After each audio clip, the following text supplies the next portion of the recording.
Shalom, puji Tuhan kita boleh berjumpa kembali di dalam program pendalaman Alkitab melalui pelajaran Sekolah Sabat bersama dengan kami, Cornelius Media. Senang sekali kami boleh kembali menyapa saudara-saudaraku yang setia mempelajari Sekolah Sabat di tempat kita masing-masing sebelum kita menyaksikan tayangan ini. Dan puji Tuhan kita telah tiba di penghujung dari pelajaran Triwulan ini, pelajaran yang ke-12 dengan judul Upah Kesetiaan. Saya Pendeta Edward Taliwongso ditemani oleh hamba-hamba Tuhan, Pendeta Felix Gosal, dan Pendeta Widodo Purwanto. Kita akan mempelajari firman Tuhan, tetapi sebelumnya mari kita meminta kuasa Allah Roh Suci menolong, menuntun di dalam diskusi kita. Bapa Tuhan kami, Allah yang Maha Baik, terpujilah Engkau untuk kasih setiamu, di mana Engkau jaga, pelihara, lindungkan kami semua, sehingga kami boleh tiba di pelajaran yang terakhir dari sepanjang Triwulan ini. Kami mempelajari tentang bagaimana kami menjadi pengelola, menjadi penata layan yang setia. Kami sangat membutuhkan pertolongan kuasa Roh Suci ketika kami akan mempelajari topik yang menarik ini. Di dalam nama Yesus Kristus kami sudah berdoa. Amin.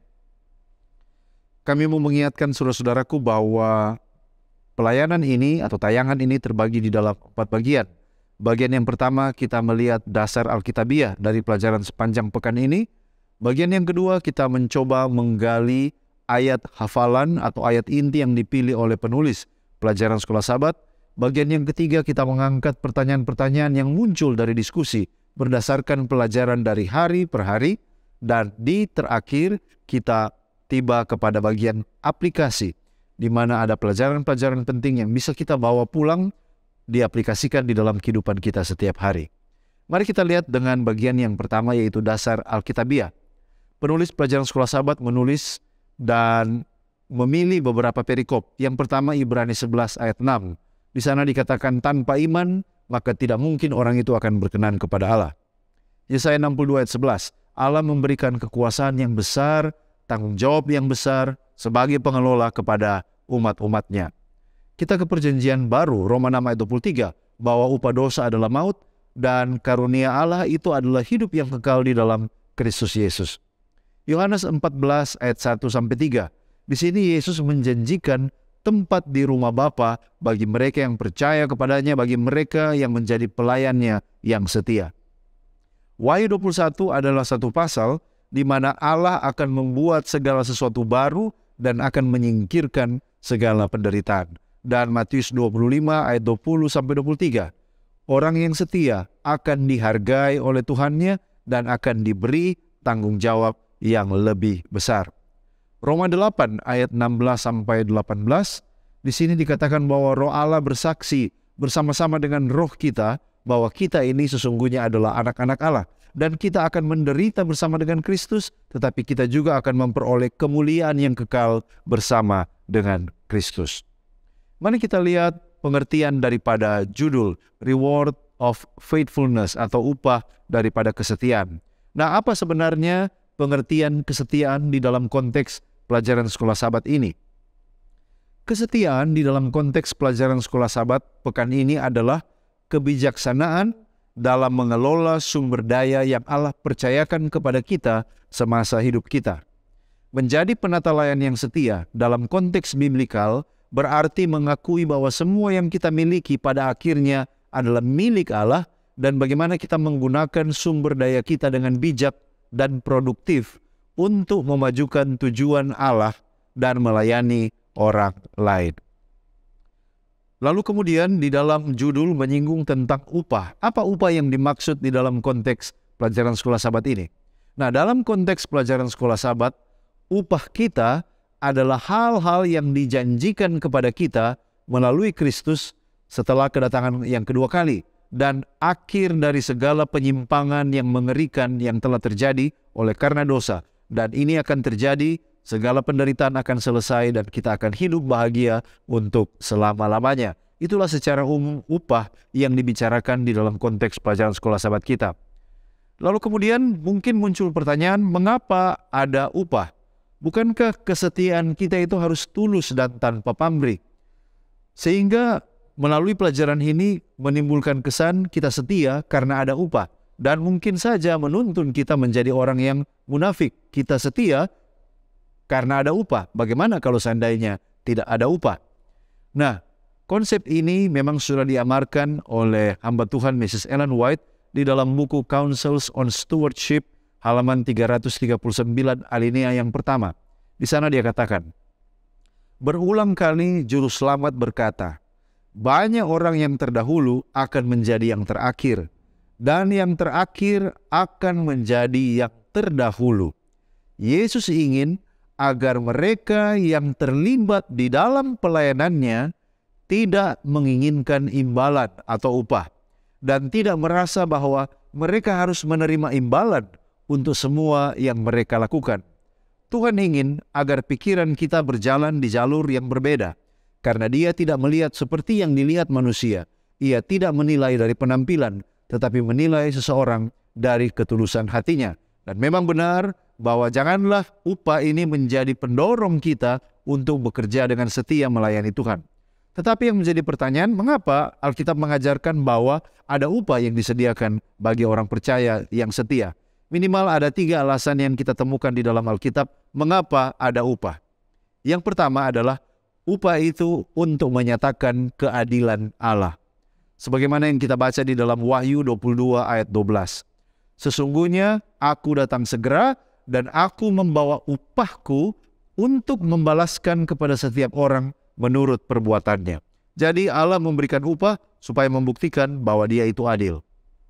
Alasan yang kedua, upah bagi orang percaya adalah bukti kemenangan Allah. Sebagaimana yang ditulis dalam Yesaya 62 ayatnya yang ke-11. Sesungguhnya keselamatanmu datang, sesungguhnya mereka yang menjadi upah jerih payahnya ada bersama-sama dengan Dia, dan mereka yang diperolehnya berjalan di hadapannya. Jadi ketika umat-umat Tuhan setia berhasil mengalahkan tuduhan setan bahwa kita setia oleh karena kita mengharapkan sesuatu, pada akhirnya itu menjadi kemenangan bagi Allah. Telah terbukti bahwa kita bisa melayani Allah dan kita memperoleh upahnya. Alasan yang ketiga mengapa Tuhan memberikan upah adalah upah menegaskan bahwa Allah itu menepati janjinya. Atau dengan kata lain, Dia adalah Allah yang dapat dipercaya. Sebagaimana yang ditulis dalam Yohanes 14 ayat 1-3, di sana Allah berjanji bahwa Dia pergi untuk kembali karena Dia pergi untuk menyediakan tempat bagi mereka yang percaya kepadanya. Nah, pertanyaan selanjutnya, apa jenis upah, kapan diberikan, dan bagaimana ini akan diberikan? Ada 2 ayat yang ditulis oleh Rasul Paulus yang menggambarkan bagaimana, apa, dan kapan upah ini akan diberikan. Kalau kita baca Roma 8 ayat 18, sebab aku yakin bahwa penderitaan zaman sekarang ini tidak dapat dibandingkan dengan kemuliaan yang dinyatakan kepada kita.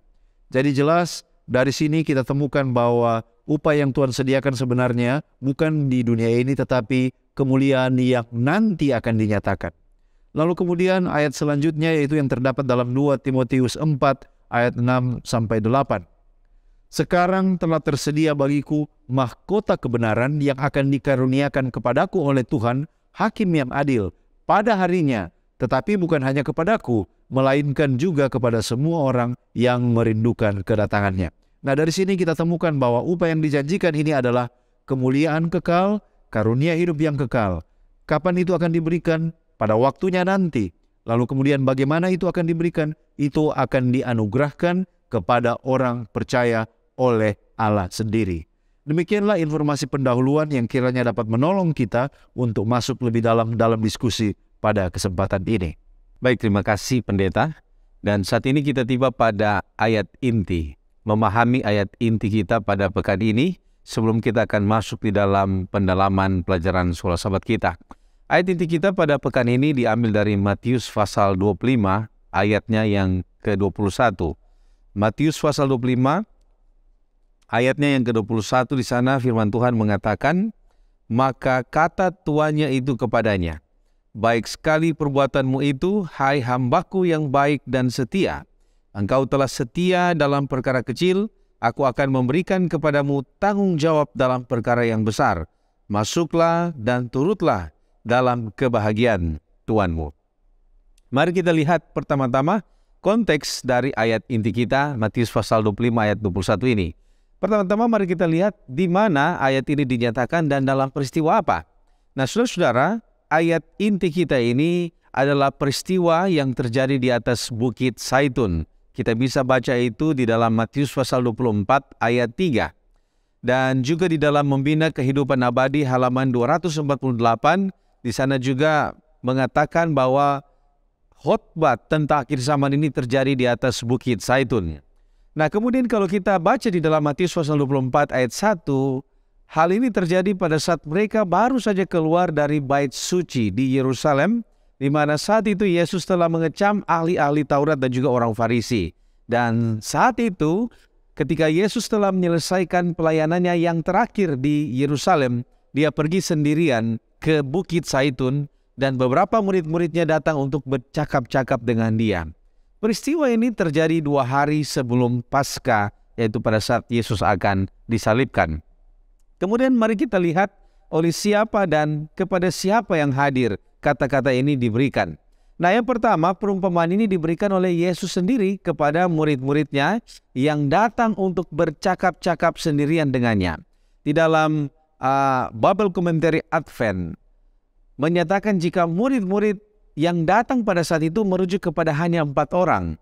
Kita bisa baca juga di dalam Markus pasal 13 ayat 3 menyebutkan nama-nama mereka yaitu Petrus, Yakobus, Yohanes, dan Andreas. Kerinduan Segala Zaman halaman 262 juga mendukung informasi ini. Kemudian mari kita lihat apa maksud dari kata-kata ini. Nah, saudara-saudara, Matius pasal 24 dan 25 ini adalah khotbah tentang akhir zaman. Nah, oleh karena itu di sini Tuhan atau Yesus sementara memberikan petunjuk-petunjuk mengenai kedatangannya yang kedua kali. Dan kalau kita baca di dalam Matius pasal 24 ayat 42, di sana Yesus berkata, "Karena itu berjaga-jagalah, sebab kamu tidak tahu pada hari mana Tuhanmu datang." Di dalam Bible Commentary Advent mengemukakan jika persiapan yang Yesus maksudkan di dalam perumpamaan ini memiliki 2 makna. Makna yang pertama adalah persiapan pribadi untuk kedatangan hari Tuhan, dan yang kedua adalah personal evangelism atau pekerjaan misionaris secara pribadi. Nah, oleh karena itu di dalam Bible Commentary Advent volume yang kelima halaman 509 di sana mengatakan bahwa perumpamaan tentang talenta menekankan tanggung jawab pekerjaan penyelamatan jiwa bagi orang lain. Nah, kemudian mari kita datang pada pengertian ayat inti kita. Di sana di dalam ayat inti kita dikatakan kata tuannya, "Baik sekali perbuatanmu, hai hambaku yang baik dan setia." Pertama-tama mari kita lihat siapa Tuan yang dimaksudkan di dalam kata-kata ini. Kalau kita baca Bible Commentary Advent volume 5 halaman 509, di sana mengatakan bahwa Tuan yang berpergian ke luar negeri itu adalah Yesus itu sendiri. Kemudian, perbuatan baik apa yang dimaksudkan dalam kata-kata ini? Nah, saudara, ada beberapa hal yang diberikan oleh Roh Nubuat mengenai hal ini. Tetapi pada intinya, perbuatan baik yang dimaksudkan di sini yang dilakukan oleh hambanya yang baik ini adalah mengelola talenta yang ditinggalkan tuannya.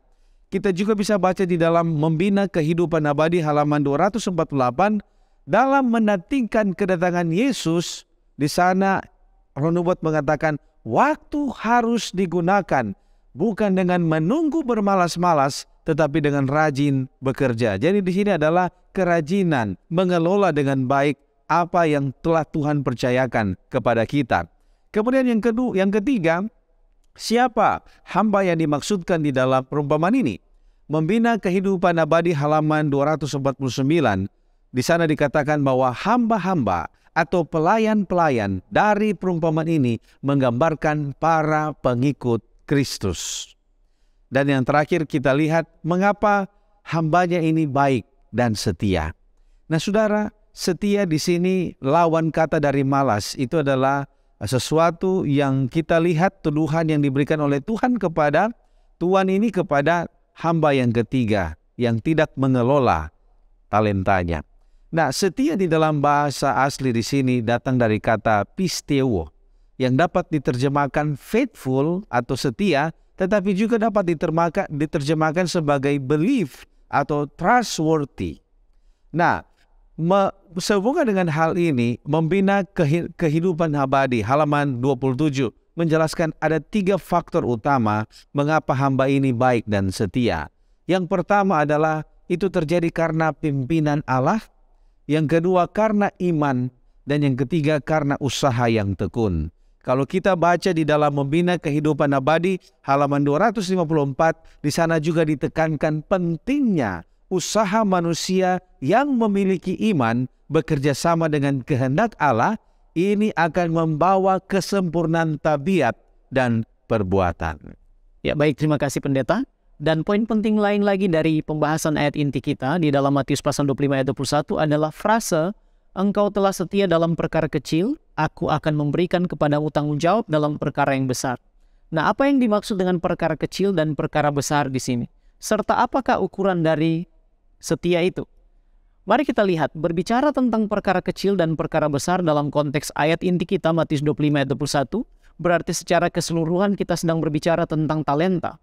Dan menurut New International Version Application Commentary dalam buku Matius, halaman 819, talenta sendiri dalam penggunaan umum saat ini seringkali merujuk pada karunia alami yang dimiliki oleh seseorang. Nah, menurut konteks ayat inti, itu selalu berhubungan erat dengan tanggung jawab yang Allah percayakan kepada masing-masing hambanya. Nyonya White katakan dalam buku perumpamaan Tuhan Yesus halaman 234, talenta-talenta yang dipercayakan Kristus kepada sidangnya khususnya menggambarkan karunia dan berkat-berkat yang diberikan oleh Roh Kudus. Dari buku yang sama dengan subjudul talenta-talenta, Nyonya White menyatakan, hal itu meliputi kecakapan pikiran, bicara, waktu, kesehatan, kekuatan, uang, dorongan hati yang baik, dan kasih sayang. Nah, yang penting adalah harus digunakan. Talenta betapa sedikit sekalipun, Nyonya White katakan, harus digunakan. Pertanyaan paling mengkhawatirkan kita bukanlah berapa banyak telah saya terima, melainkan apakah yang saya perbuat dengan apa yang saya punyai. Buku yang sama halaman 236. Buku perumpamaan Tuhan Yesus halaman 256 sampai 257 mengatakan juga, talenta-talenta yang digunakan itulah talenta-talenta yang dilipat gandakan. Tuhan menginginkan agar kita menggunakan setiap pemberian yang kita miliki. Dan jika kita berbuat hal ini, kita akan mendapatkan pemberian yang lebih besar lagi untuk digunakan. Ia akan menganugerahkan kita secara gaib kesanggupan yang kurang pada kita, tetapi sementara kita menggunakan apa yang kita miliki, ia akan bekerja dengan kita untuk meningkatkan dan menguatkan kemampuan kita. Orang yang mulai dengan pengetahuan yang kecil, dalam cara yang sederhana, lalu menceritakan apa yang dia ketahui, sementara berusaha dengan rajin mencari pengetahuan tambahan, akan menemukan bahwa segenap surga menantikan permohonannya. Semakin banyak usahanya untuk memancarkan terang, semakin banyak terang diterimanya. Semakin sering kita gunakan pengetahuan kita dan melatih kesanggupan kita, semakin banyak pengetahuan dan kecakapan akan kita peroleh. Dan setiap usaha yang diadakan buat Kristus akan menghasilkan berkat kepada diri kita sendiri. Jika kita menggunakan apa yang kita miliki untuk kemuliaannya, ia akan memberikan kepada kita lebih banyak lagi. Jadi perkara kecil adalah talenta-talenta sederhana yang secara alami dipercayakan Allah untuk digunakan bagi kemuliaan namanya dan pekerjaan pelayanan Injil. Sedangkan perkara besar adalah saat Allah melipat gandakan talenta dan kesanggupan yang kita miliki, yang kita gunakan secara bertanggung jawab bagi kemuliaan Allah dan pelayanan pekerjaannya. Dari buku yang sama halaman 236, Nyonya White katakan Tuhan mempunyai suatu pekerjaan yang besar yang harus dilaksanakan dan ia akan mewariskan perkara yang terbaik dalam kehidupan masa depan kepada orang yang paling setia yang rela melayani dalam kehidupan saat ini. Nah, apa ukuran kesetiaan kalau begitu? Kesetiaan dapat diukur dari penurutan terhadap perintah atau firman Allah, dan kalau kita mencontoh kehidupan Daniel dan sahabat-sahabatnya, maka standar kesetiaan dapat dilihat dari tabiat mereka. Dalam tabiat penurutan mereka, mereka menunjukkan kasih mereka kepada Allah dan kasih kepada manusia yang dijabarkan dalam 10 hukum moral Allah. Karena Daniel dan kawan-kawannya setia kepada Allah, lebih memilih menuruti perintah Allah daripada tunduk kepada perintah raja yang akan membuat mereka melanggar perintah Allah, maka Alkitab katakan kepada keempat orang muda itu, Allah memberikan pengetahuan dan kepandaian tentang berbagai-bagai tulisan dan hikmat. Sedang Daniel juga mempunyai pengertian tentang berbagai-bagai penglihatan dan mimpi. Daniel 1 ayat yang ke-17. Mereka kemudian menggunakan talenta-talenta yang Allah berikan untuk menjadi kemuliaan bagi Allah dan membawa berkat di negeri pembuangan di Babel kepada orang-orang di sekitar mereka. Kepada siapa yang banyak dipercayakan, firman Tuhan katakan, daripadanya akan lebih banyak dituntut. Dan Nyonya White katakan, kita dihakimkan sesuai dengan apa yang seharusnya kita dapat perbuat, tetapi tidak melaksanakannya sebab kita tidak menggunakan kekuatan kita untuk memuliakan Allah. Nah, mari kita lihat, masuklah dalam dan turutlah dalam kebahagiaan Tuhanmu. Apa maksud dari frase ini di ayat inti kita? Masuk kemana dan apa kebahagiaan yang dimaksud di sini? Mereka, Nyonya White katakan dalam buku yang sama halaman 262, mereka akan masuk dalam kesukaan Tuhan seperti yang mereka lihat dalam kerajaannya, orang yang telah ditebus melalui usaha mereka. Dan mereka mendapat kesempatan untuk ikut serta dalam pekerjaan di sana, sebab mereka telah memperoleh kelayakan oleh ikut serta dalam pekerjaannya di sini, di dunia maksudnya. Bagaimana keadaan kita di surga nanti akan merupakan pantulan dari bagaimana keadaan kita sekarang dalam tabiat dan pekerjaan yang kudus. Jadi masuk dalam kesukaan Tuhan artinya masuk di dalam surga yang dijanjikannya, di mana akan ada kebahagiaan yang abadi, dan di sana kita akan turut serta sebab kita layak oleh karena kita telah menghidupkan kehidupan yang benar, kudus, di dalam apa yang dipercayakan selama kita tinggal di dunia ini. Terima kasih pendeta. Selanjutnya kita melihat tentang kesetiaan. Apa standar kesetiaan sehingga bisa memperoleh upah? Nah, tentu saja standarnya kita harus melihat kepada Alkitab. Menurut standar Alkitab, seorang penata layan yang setia adalah melakukan 3 hal. Yang pertama, seseorang yang mengelola sumber daya dan tanggung jawab yang dipercayakan kepadanya oleh Allah dengan cara yang bertanggung jawab dan juga dapat dipercaya. Itu bukti bahwa orang itu adalah orang yang setia.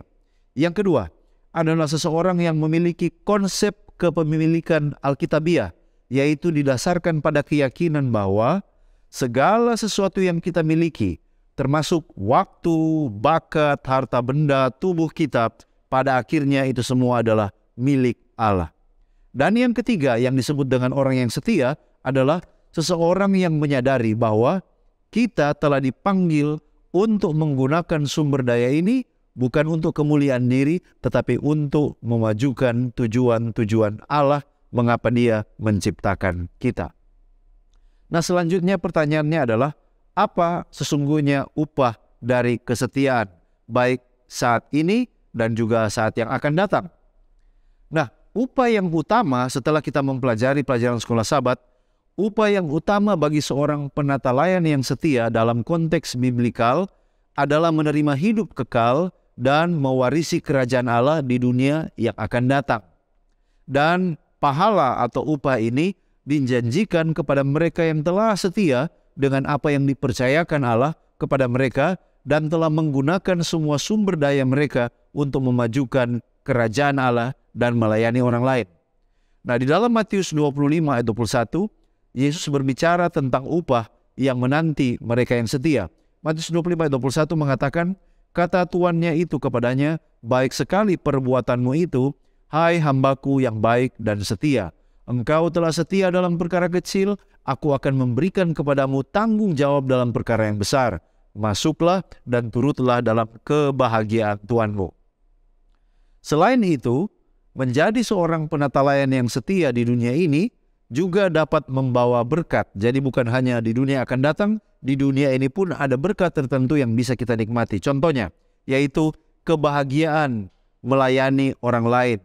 Ada rasa kepuasan melihat dampak positif melalui pelayanan kita. Melihat bagaimana orang berbahagia oleh karena pelayanan kita. Dan berkat-berkat yang lain yang datang oleh karena kepatuhan kita menuruti perintah-perintah Allah. Namun penting untuk digarisbawahi dan dicatat bahwa motivasi utama untuk menjadi seorang penata layan yang setia tidak boleh oleh karena pahala duniawi ini. Tetapi yang utama adalah untuk menyenangkan dan memuliakan Allah di dalam kehidupan kita. Nah, itulah makna setia di dalam konteks pelajaran sekolah Sabat, yaitu menjadi penata layan yang setia. Baik, terima kasih pendeta. Nah, mungkin kita bertanya, bagaimana dengan mereka yang tidak mencapai standar kesetiaan? Apakah ada punishment bagi mereka untuk saat ini dan untuk saat yang akan datang. Nah, saudara, mari kita lihat beberapa informasi di dalam Matius pasal 25. Yang pertama, tentu ada punishment bagi mereka yang tidak mencapai standar kesetiaan. Untuk saat ini, kalau di dalam Matius pasal 25 ayat 28, di sana dikatakan, sebab itu ambillah talenta daripadanya dan berikanlah kepada orang lain. Artinya kalau kita tidak setia, kita tidak bertanggung jawab, atau kita tidak mengelola dengan baik apa yang telah Tuhan percayakan kepada kita, maka itu akan diambil daripada kita dan akan diberikan kepada orang lain. Itu adalah punishment saat ini. Pembina Kehidupan Abadi halaman 282 juga mengemukakan bukan hanya hal itu, tetapi bagi mereka yang lalai untuk mengerjakan talenta atau apa yang dipercayakan Tuhan kepada mereka, Roh mengatakan Roh Kudus akan ditarik daripada orang itu. Dan punishment untuk masa yang akan datang ditulis di dalam Matius pasal 25 ayat 30. Di sana Yesus berkata, campakkanlah hamba yang tidak berguna itu ke dalam kegelapan yang paling gelap, di sanalah akan terdapat ratap dan kertak gigi. Hal ini adalah kiasan mengenai penghukuman atau penghakiman terakhir di dalam api neraka. Nah, berikut, apakah percaya kepada Yesus kita akan dituntun kepada kesetiaan? Saya bisa katakan ya. Jika kita baca Yohanes pasal 15 ayat 4-5, di sana Alkitab memberikan kita penjelasan yang sangat jelas, yaitu kalau kita tinggal di dalam Yesus. Yesus katakan, tinggallah di dalam aku di dalam kamu, sama seperti ranting tidak dapat berbuah dari dirinya sendiri kalau ia tidak tinggal pada pokok anggur, demikianlah juga kamu tidak berbuah jika kamu tidak tinggal di dalam aku. Jadi sini sangat penting bahwa kalau kita percaya kepada Yesus, maka dia akan menuntun kita kepada kesetiaan. Bukan saja menuntun, dia akan menyanggupkan kita untuk setia pada pekerjaan kita. Ya, betul sekali pendeta. Dan sekarang mengapa orang yang setia hidup dalam penderitaan? Yang pertama, penderitaan dan ujian datang dalam kehidupan orang yang setia untuk memurnikan dan menguatkan iman. Allah mengizinkan semua itu datang untuk menguji iman kita dan membawa kita lebih dekat kepadanya. Mari kita baca di dalam 1 Petrus pasal yang pertama, ayat yang ke-6 dan ayat yang ke-7. Firman Tuhan katakan, bergembiralah akan hal itu, sekalipun sekarang ini kamu seketika harus berduka cita oleh berbagai-bagai pencobaan. Maksud semuanya itu ialah untuk membuktikan kemurnian imanmu yang jauh lebih tinggi nilainya daripada emas yang fana, yang diuji kemurniannya dalam api, sehingga kamu memperoleh puji-pujian dan kemuliaan dan kehormatan pada hari Yesus Kristus menyatakan dirinya. Penderitaan ujian digunakan Tuhan untuk memurnikan iman dan menguji kesetiaan kita. Yang kedua, penderitaan adalah bagian dari akibat yang dihasilkan oleh dosa. Penderitaan yang ada di dalam dunia ini sudah barang tentu adalah akibat dari dosa yang dilakukan oleh nenek moyang kita, tetapi juga kadang-kadang akibat dari pilihan-pilihan kita oleh karena kita lebih memilih untuk mengikuti kehendak kita sendiri. Dan hal ini pun tetap sering digunakan Allah untuk mengajar dan mendisiplin kita. Ibrani pasal yang ke-12 ayat yang ke-11. Dikatakan firman Tuhan di sana bahwa memang tiap-tiap ganjaran pada waktu ia diberikan tidak mendatangkan sukacita tetapi duka cita. Tetapi kemudian ia menghasilkan buah kebenaran yang memberikan damai kepada mereka yang dilatihnya. Yang ketiga, penderitaan itu kadang datang karena penganiayaan. Kalau kita belajar dari sejarah, sering umat Tuhan yang setia menderitaan oleh karena adanya penganiayaan sebab iman mereka. 2 Timotius pasal 3 yang ke-12. Jika kita mau beribadah kepada Tuhan, sudah pasti kita akan mengalami banyak penganiayaan di dalam kehidupan kita. Dan yang keempat, adanya fakta bahwa kita terlibat di dalam pertentangan besar atau great controversy. Ada perang rohani. Efesus 6 ayat 12 mengatakan bahwa kita juga melawan roh-roh dan penguasa-penguasa kegelapan. Setan selalu berupaya menyerang dan membuat pengikut Allah untuk merasa kecewa. Tetapi apapun yang kita alami, kita harus mengerti bahwa Allah turut bekerja dalam segala sesuatu untuk mendatangkan kebaikan bagi kita yang mengasihinya, yang terpanggil sesuai dengan rencananya. Roma pasal 8 ayat yang ke-28. Nah, kemudian bagaimana supaya kita tetap setia meskipun berada di dalam atau di tengah-tengah penderitaan? Yang pertama, tentunya kita tidak dapat berbuat apa-apa di luar Tuhan. Itulah sebabnya mari kita mencari kekuatan dari Allah. Dalam penderitaan sekalipun kita boleh tetap berdiri setia bila kita mengandalkan Allah yang sanggup memberikan kekuatan kepada kita. Mazmur pasal 46 ayat 1, Tuhan itu adalah tempat perlindungan bagi kita, di mana kita boleh mendapatkan perlindungan di saat kita mengalami penderitaan. Filipi 4 ayat 13, segala perkara dapat kutanggung di dalam Dia yang memberikan kekuatan kepadaku. Tuhan akan menyanggupkan kita. Yang kedua, bertahanlah dalam iman. Kalau kita membaca di dalam Yakobus pasal yang pertama, ayat yang kedua dan tiga, firman Tuhan katakan, saudara-saudaraku, anggaplah sebagai suatu kebahagiaan apabila kamu jatuh ke dalam berbagai-bagai pencobaan. Sebab kamu tahu bahwa ujian terhadap imanmu itu menghasilkan ketekunan. Lebih lanjut di dalam buku Roma pasal yang kelima ayat 3-5. Firman Tuhan katakan demikian untuk menguatkan kita bertahan di dalam iman kita kepada Tuhan. Roma pasal 5 ayat yang ketiga sampai dengan ayat yang kelima. Dan bukan hanya itu saja, kita malah bermegah juga dalam kesengsaraan kita. Karena kita tahu bahwa kesengsaraan itu menimbulkan ketekunan. Dan ketekunan menimbulkan tahan uji. Dan tahan uji menimbulkan pengharapan. Dan pengharapan tidak mengecewakan, karena kasih Allah telah dicurahkan di dalam hati kita oleh Roh Kudus yang telah dikaruniakan kepada kita. Bertahanlah di dalam iman. Dan yang ketiga, mencari nasihat dan penghiburan dari firman Allah. Firman itu adalah pelita bagi kaki kita dan terang bagi jalan kita. Dan Ibrani pasal yang ke-10 ayat 35 dan 36. Ada janji di sana bahwa ketika kita mencari penghiburan dari firman Tuhan, kita diingatkan tentang tujuan kita beribadah dan menyembah Tuhan.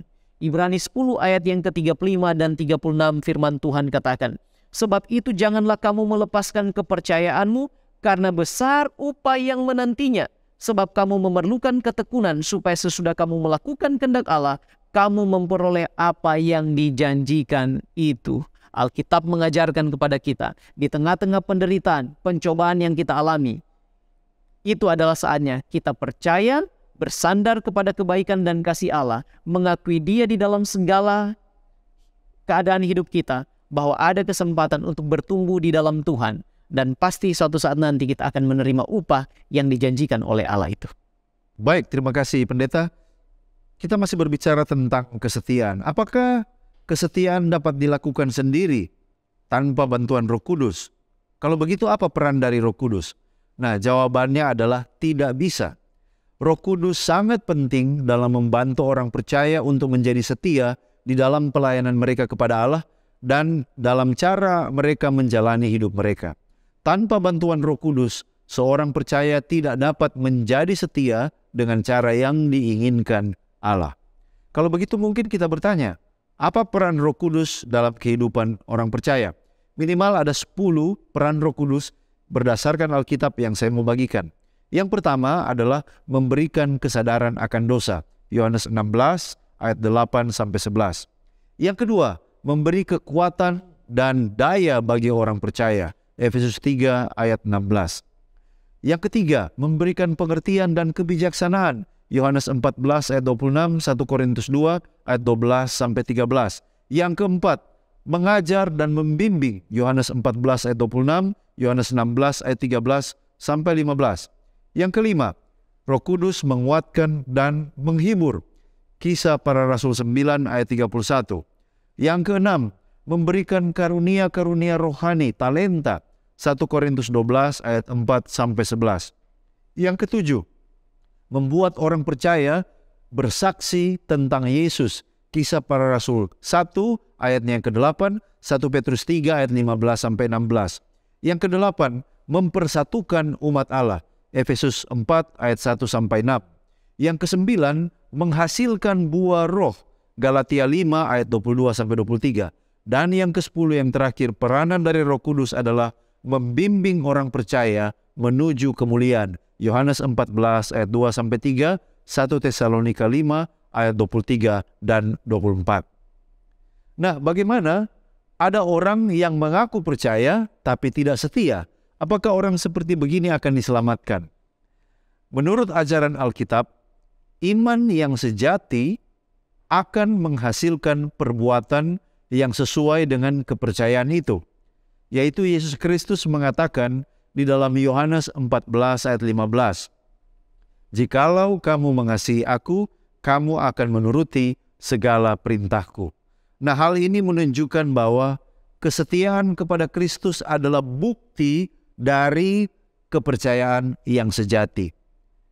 Ketidaksetiaan dalam kehidupan seorang yang mengaku percaya sesungguhnya dapat menunjukkan bahwa keyakinan mereka tidak benar-benar didasarkan pada kepercayaan yang sejati, tetapi mungkin lebih kepada pencarian keuntungan pribadi atau kepentingan dunia. Dan ini juga bisa menjadi indikasi bahwa orang tersebut belum sepenuhnya memahami dan menyerahkan hidupnya kepada Kristus. Demikianlah bagaimana tentang kesetiaan orang percaya dan hubungannya dengan peran daripada Allah Roh Kudus. Baik, terima kasih pendeta.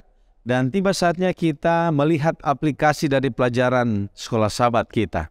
Nah, pertama-tama mari kita lihat bagaimana jika orang yang tidak setia, tetapi dia percaya dan dia rindu untuk kembali setia. Nah, saudara-saudara, ada beberapa hal yang dikemukakan oleh Roh Nubuat mengenai mereka yang rindu kembali untuk setia. Di dalam Kebahagiaan Sejati halaman 25, di sana dikatakan, jika engkau melihat dosa-dosamu dan merasakannya, janganlah lalai memperbaiki dirimu sendiri. Ini sangat penting. Kalau saya melihat diri saya saat ini, apa yang saya kerjakan ini sementara mencerminkan hamba yang jahat dan malas, maka saya tidak boleh lalai untuk memperbaiki kesalahan saya. Tidak boleh lalai. Yang kedua, di dalam Kebahagiaan Sejati halaman 27, Roh Nubuat juga mengatakan, waspadalah terhadap penunda-nundaan. Ada satu bahaya yang mengerikan, satu bahaya yang tidak begitu dipahami. Menunda-nunda, menyerah pada bisikan suara Allah. Jadi kalau saya merasa bahwa saya tidak setia dan saya rindu untuk kembali setia, langkah yang harus kita ambil selanjutnya adalah tidak boleh menunda-nunda untuk bisikan suara Allah. Kemudian, di dalam Kebahagiaan Sejati halaman 28, di sana Roh Nubuat juga mengatakan tiap-tiap kelalaian atau penolakan atas anugerah Kristus mendatangkan reaksi atas dirimu sendiri, yaitu mengeraskan hati, merusak kemauan, mematikan pengertian. Kalau kita sampai lalai untuk segera kembali setelah kita tahu jika saat ini saya masih mencerminkan hamba yang jahat dan tidak setia, maka saya perlu bertobat. Kalau kita lalai atau kita menolak panggilan ini, itu akan mendatangkan kekerasan hati, merusak kemauan, dan juga mematikan pengertian. Nah, selanjutnya, bagaimana peran gereja menolong orang yang tidak setia? Nah, paling sedikit ada 5 hal yang dapat dilakukan gereja untuk menolong orang yang tidak setia. Di dalam Desire of Ages halaman 668, peran gereja adalah berdoa dan memberikan dukungan rohani. Kemudian di dalam Testimonies jilid 3 halaman 244 dikatakan pentingnya untuk mengadakan konseling. Kemudian di dalam Testimonies jilid 5 halaman 225 mengatakan pentingnya pemuridan. Kita mau menolong mereka untuk setia kembali, harus ada pemuridan di dalam gereja. Kemudian Acts of the Apostle halaman 9 mengatakan pentingnya juga memiliki komunitas yang baik, suasana yang baik di dalam komunitas gereja. Dan yang terakhir, ini kalau bisa dihindari, tetapi salah satu juga yang dapat menolong jika keempat tadi tidak bisa menolong, maka yang terakhir adalah disiplin, yaitu agar dapat menolong mereka yang tidak setia untuk kembali setia di dalam iman mereka. Itu sesuai dengan kutipan yang terdapat di dalam Testimonies jilid 5 halaman 682. Ya, terima kasih pendeta. Dan sebagai penutup dari diskusi kita, apakah kegagalan dalam kesetiaan akan membawa kebinasaan walaupun kita tetap percaya Yesus? Dasar keselamatan kita sudah pasti adalah percaya. Namun bukan percaya yang hanya sekedar bicara saja. Ingat, Markus pasal 16 mengatakan, percaya kepada Tuhan dan dibaptiskan ada langkah sesudah percaya. Kepercayaan kita dan penyerahan kita kepada Tuhan atau iman haruslah kemudian dimanifestasikan atau dinyatakan dalam perbuatan penurutan dan kasih kepada kehendak Allah. Allah menginginkan agar setiap penatalayan yang dia miliki menjadi saluran berkat bagi orang lain, dan dengan demikian orang lain akan memuliakan Bapa di sorga. Nyonya White katakan dalam buku perumpamaan Tuhan Yesus halaman 234, kepada hamba-hambanya Kristus menyerahkan hartanya, sesuatu yang harus digunakan baginya. Ia memberikan masing-masing menurut kesanggupannya. Masing-masing mempunyai tempatnya dalam rencana kekekalan sorga. Masing-masing harus bekerja sama dengan Kristus untuk keselamatan jiwa-jiwa, dan Dia menempatkan kita di dunia ini di mana kita harus bekerja bagi Allah. Nah, kegagalan dapat kita lihat dari dua aspek atau dari dua sisi. Yang pertama ada hal yang positif. Contoh, Petrus pernah gagal di dalam mengikuti juru selamat, tetapi kemudian dia sadar dan bertobat, dan Tuhan mengubahkan kehidupannya ketika dia datang berserah kepada Tuhan. Positifnya, ketika kita gagal, kita sadar akan kesalahan kita, kegagalan kita menyerahkan hidup kita dan bertobat, maka Tuhan akan menggunakan kegagalan kita sebagai kekuatan yang akan boleh membawa berkat bagi orang lain yang mungkin mengalami kegagalan yang sama. Hal yang negatif adalah ketika kita tetap tinggal dalam kegagalan, tidak mau berubah, maka Nyonya White katakan dalam buku perumpamaan Tuhan Yesus halaman 265, jangan ada orang yang menduga bahwa mereka dapat menghidupkan suatu kehidupan yang mementingkan diri dan kemudian melayani kepentingan-kepentingan sendiri akan masuk ke dalam kesukaan Tuannya. Mereka tidak akan dilayakkan masuk ke istana sorga. Dan pada hari penghukuman yang besar, orang yang tidak bekerja bagi Kristus, orang yang telah ikut-ikutan, tidak memikul tanggung jawab, memikirkan tentang dirinya sendiri dan menyenangkan dirinya sendiri, akan ditempatkan oleh hakim seluruh dunia bersama orang-orang yang berbuat kejahatan. Mereka akan menerima hukuman yang sama. Artinya akan ada kebinasaan bila kita tidak bertobat dari kegagalan kita. Nah, bagaimana bisa agar kita selalu setia dan percaya dan sekaligus juga sukses di dalam kehidupan kita? Alkitab memberikan beberapa nasihat kepada kita. Yang pertama, carilah selalu tuntunan dari Tuhan. Kalau kita baca di dalam Amsal pasal yang ketiga ayat 5 dan 6, ada nasihat yang sangat sederhana. Percayalah kepada Tuhan dengan segenap hatimu. Janganlah bersandar kepada pengertianmu sendiri. Akuilah Dia dalam segala lakumu, maka Ia akan meluruskan jalanmu. Mencari tuntunan dari Tuhan membuat kita berhasil dalam hidup kita dan setia kepada Dia. Yang kedua, menggunakan talenta dan karunia yang Allah percayakan untuk kemuliaan bagi namanya dan untuk pelayanan kepada sesama kita. 1 Petrus 4 ayat 10 dan 11. Alkitab melalui Rasul Petrus menyarankan, menasihatkan untuk kita menggunakan talenta karunia rohani untuk melayani sesama kita, dan dengan demikian itu akan membawa kepuasan, keberhasilan secara sosial di dalam menjadi penata layan Kristus. Yang ketiga, prioritaskan kerajaan Allah dan kebenarannya. Matius pasal yang ke-6 ayat 33. Carilah dahulu kerajaan Allah dan kebenarannya, maka hal-hal yang lain akan ditambahkannya kepada kita. Dan yang keempat, ingat bahwa sukses yang sejati adalah mengikut kehendak atau petunjuk Tuhan. Amsal pasal yang ke-16 ayat yang ketiga. Serahkanlah perbuatanmu pada Tuhan, maka terlaksanalah segala rencanamu. Secara umum, Alkitab mengajarkan bahwa kesuksesan dan kesetiaan adalah dua hal yang berkaitan erat. Namun yang lebih penting dan utama adalah apa yang dikatakan di dalam Lukas pasal yang ke-10 ayat yang ke-20. Kalau kita membuka Alkitab kita di dalam Lukas pasal yang ke-10 ayat yang ke-20, ini menceritakan tentang keberhasilan murid-muridnya untuk dalam misi di mana Tuhan menyuruh mereka mengusir setan-setan dan lain sebagainya. Tetapi Alkitab katakan di dalam Lukas 10 ayat yang ke-20, namun demikian janganlah bersukacita karena roh-roh itu takluk padamu, tetapi bersukacitalah karena namamu ada terdaftar di sorga. Artinya, apapun pencapaian kita di dunia ini, seberapa berhasil kita, yang paling penting adalah Tuhan suka, Tuhan akan senang bila kita berhasil setia, karena nama kita akan tetap tercatat di dalam buku kehidupan di sorga, hidup selama-lamanya dengan Tuhan penebus kita. Mari kita berdoa, tetap setia, sampai upah itu kita akan miliki pada hari Maranatha, sebab kita didapati setia kepada Tuhan. Mari kita tunduk kepala dan berdoa. Terpujilah namamu ya Tuhan Allah kami, sebab Engkau baik dalam hidup kami. Engkau mengajar kami seperti anak-anak-Mu. Engkau memberikan kesempatan kepada kami untuk melayani dalam pekerjaan Tuhan. Namun kami ini manusia yang lemah berdosa Tuhan. Kami membutuhkan kuasa Roh Kudus. Kami membutuhkan hikmat sorga, menyanggupkan kami untuk melaksanakan apa yang Kau percayakan, menggunakan talenta-talenta dan karunia rohani bagi kemuliaan namamu dan keselamatan jiwa-jiwa. Dan pada akhirnya kami didapati setia dan siap mewarisi kerajaan sorga yang Kau janjikan. Tolonglah kami agar nama kami tetap tercatat dalam buku kehidupan di sorga, dan kami akan bersuka cita melihat Tuhan di dalam kerajaan yang Engkau janjikan. Inilah doa kami Bapa, ampuni kami dari dosa kami. Dalam nama Tuhan Yesus kami sudah berdoa. Haleluya. Amin.